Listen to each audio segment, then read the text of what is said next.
శ్రీమాత్రే నమ. జయ గురు దత్తాత్రేయ నమ.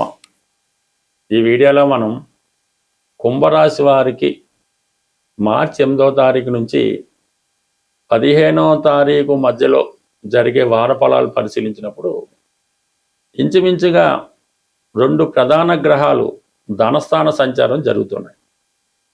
అందులో శుక్రుడు ఈ రాశి వారికి చతుర్థ భాగ్యాధిపతిగా ధనస్థానం, అంటే చతుర్థాధిపతి ఫలితాలు విద్యాలాభం, వాహన లాభం, మాతృ సౌఖ్యం, అలాగే శుక్రుడు అవటం వల్ల స్త్రీ సౌఖ్యం లభించే అవకాశం ఉంది. మీ కుటుంబంలో ఒకరికి వ్యక్తిగతంగా మీరు స్త్రీ అంటే మీకు, లేదా మీ కుటుంబంలో ఒక స్త్రీ అంటే మీ అమ్మాయికో కోడలకో ఉద్యోగ ప్రయత్నాలు ఫలిస్తాయి. అలాగే ఏదన్నా ఒక శుభకార్యం కొరకు చేసే ప్రయత్నాలు 100కి 100 ఫలించే అవకాశం ఉంది. మీరు ఎక్కువగా ఈ సినిమా, టీవీ, మీడియా రంగంలో ఉన్న అధిక ధనం సంపాదించే సాఫ్ట్వేర్ ఉద్యోగాలు, బ్యాంకింగ్, ఫైనాన్స్ రంగాల్లో ఉన్న వాళ్ళకి కూడా ఇది అనుకూలమైనటువంటి సమయం. ఒకేసారి మీ యొక్క వేతనం, మీ కుటుంబ స్థాయి, కుటుంబ విలువలు పెరగడం జరుగుతూ ఉంటుంది. అలాగే మీ మాట్లాడే మాటకి విలువ పెరుగుతుంది, కుటుంబంలో మీ స్థాయి పెరుగుతుంది, కుటుంబంలో స్త్రీలకి గౌరవం పెరుగుతూ ఉంటుంది. ఈ విధంగా వ్యక్తిగతంగా మీకు, మీ కుటుంబానికి విలువ పెరిగే అవకాశం ఉంది. దానితో పాటుగా రాశి యందు 4 గ్రహాల సంచారం. అందులో రాహు, రాష్ట్రాధిపతిగా రాహు, మీరు ఏ మాట అంటే అదే శాసనం, మీరు ఏం చెప్తే అది విన్నట్టుగానే మీ కుటుంబ సభ్యులంతా ఉండడం జరుగుతూ ఉంటుంది. దాంతో కుజగ్రహం రావటం వల్ల ఏంటంటే మీరు మరింత నిరంకుశత్వంగా మీ మాట వినాలని పట్టుదలతో వ్యవహరించే అవకాశం ఉన్నది. కాబట్టి మరీ ఎక్కువ పట్టుదలతో ఉండడం వల్ల, కోపంతో నిర్ణయాలు తీసుకోవడం వల్ల, ఎవరిని లెక్క చేయకపోవడం వల్ల కొంతవరకు కుటుంబ సభ్యుల మధ్య విభేదాలు లాంటివి రావడం జరిగే అవకాశం ఉంది. కాబట్టి కొంత సహనం అన్నది పాటించడం మంచిది. అయితే మీ అదృష్టం ఏంటంటే మీరు ఎంత నిర్ణయాలు తీసుకున్నా, కుటుంబ విషయాల్లో ఎటువంటి ఇబ్బందులు ఎదురైనా గురువు యొక్క దృష్టి, భాగ్యస్థానం నుంచి గురువు యొక్క దృష్టి పడటం వల్ల కుటుంబం యొక్క గౌరవం కుటుంబంలోనే ఉండడం, వ్యక్తిగతంగా మీరు ఏం చేసినా కూడా అది మీ కుటుంబ సభ్యులు భరించడం కూడా జరుగుతుంది. కాబట్టి చాలా వరకు ఒకేసారి ఒక పని చేసే ముందో, ఒక మాట అనే ముందో, కుటుంబ సభ్యుల నుంచి డిమాండ్ చేసే ముందో ఏదన్నా మీరు ఒకసారి ఆలోచించి తర్వాత మీరు నిర్ణయం తీసుకుంటే అది బాగుంటుంది. అంటే గతంలో మీరు వాళ్ళకి చేశాను, నేను వాళ్ళకి పెట్టాను, ఈ సమయంలో మాకు పెట్టాలన్నటువంటి ఆలోచన అనేది ఉండకూడదు. అందువలన ఏంటంటే ఇప్పుడు ఉన్నటువంటి రాహు, రాశిలో ఉన్నటువంటి రాహు మిమ్మల్ని ఒక విధమైన స్వార్థపరుడుగా గుర్తించడం జరుగుతూ ఉంటుంది. అంటే మీలో నిజాయితీ ఉన్నప్పటికీ కూడా ఇది అప్పుడు జరిగే అవకాశం లేదు. మీ బాధ్యతగా మీరు ఆ రోజు చేసి ఉండొచ్చు, కానీ ఈ రోజు మీ బాధ్యత ఎంతవరకు అది చూసుకోవాలి తప్ప ఆ బాధ్యత తిరిగి తీసుకోవాలనే అవకాశం చేయడం వల్ల ఇబ్బంది అవుతుంది. బట్ ఇది గమనించి నిదానంగా వ్యవహరించడం మంచిది. అయితే ఇదే సమయంలో రవి కూడా అక్కడ సంచరించడం వలన ఉద్యోగస్తుల్లో ఉన్న వాళ్ళకి అనూహ్యంగా బాధ్యత పెరిగే అవకాశం ఉంది. ఒక విధంగా ప్రమోషన్ కూడా వచ్చే అవకాశం ఉంది.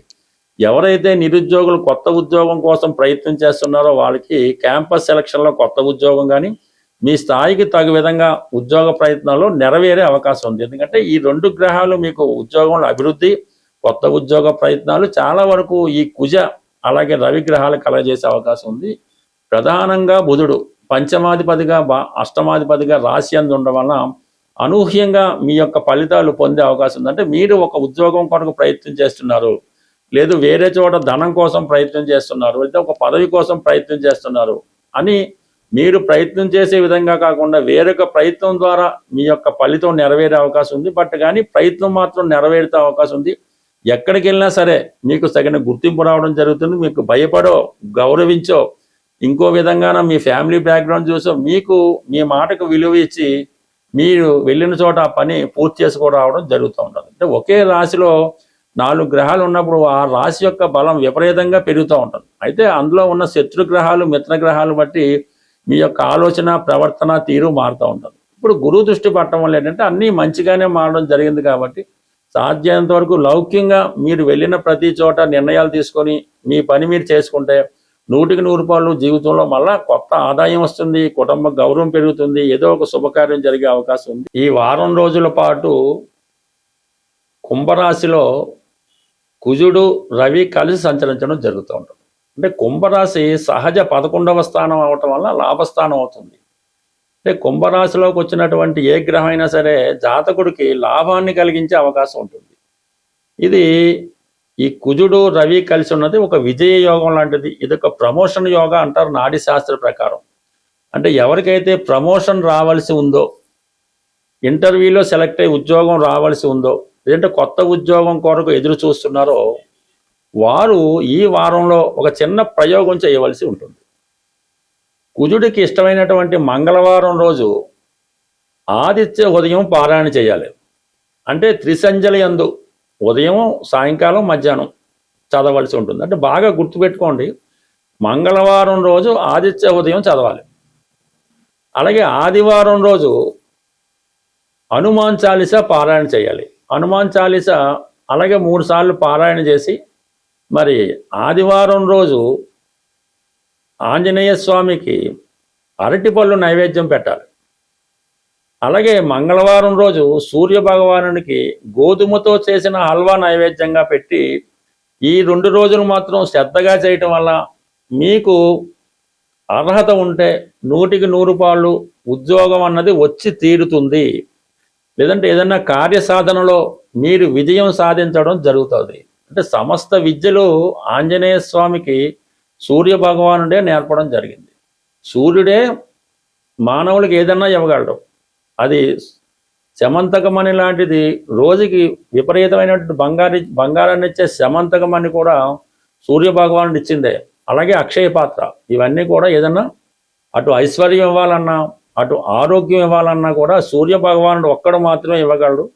ఆ సూర్య భగవానుడు మరెవరో కాదు, సాక్షాత్తు విష్ణుమూర్తే. అది ఈ చిన్న విషయం మీ అందరికీ తెలుసు.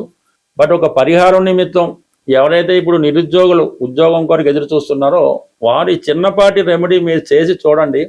విజయం అన్నది 100కి 100 మీకు రవి కుంభరాశి మారే లోపల వచ్చే అవకాశం ఉంది. వారం రోజులే టైం కాబట్టి కంప్లీట్గా మీరు ఈ పరిహారాన్ని పాటిస్తారని, రాబోయే నూతన సంవత్సరాన్ని ఆనందంగా గడుపుతారని ఆశిస్తూ స్వస్తి. అలాగే మరొక చిన్న విన్నపం ఏంటంటే, మన హైదరాబాదులో ఈ మార్చి నెల 29వ తారీఖున ఒక జ్యోతిష్య మహాసభ జరగబోతుంది. దాన్ని సెమినార్ అని కూడా అంటారు.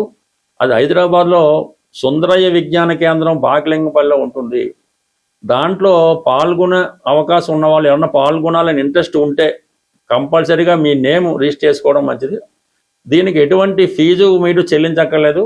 మీకు కావాల్సినటువంటి భోజన సదుపాయాలు వగైరా వగైరా సంస్థ వారే ఖర్చులు పెట్టుకొని జ్యోతిష్యాన్ని ప్రచారం చేసే ఉద్దేశంతోనూ, మరి కొంతమందికి ఈ ఉగాది పురస్కారం ఇవ్వాలనే ఉద్దేశంతో నిర్వహిస్తున్నారు. కాబట్టి అభిమానం ఉన్నవాళ్ళు తప్పనిసరిగా ఈ జ్యోతిష మహాసభలో పాల్గొంటారని, ముందుగా మీ పేరు రిజిస్టర్ చేసుకుంటే దానికి తగ్గ ఏర్పాట్లు సంస్థ వారు చేసుకునే అవకాశం ఉంటుంది. స్వస్తి.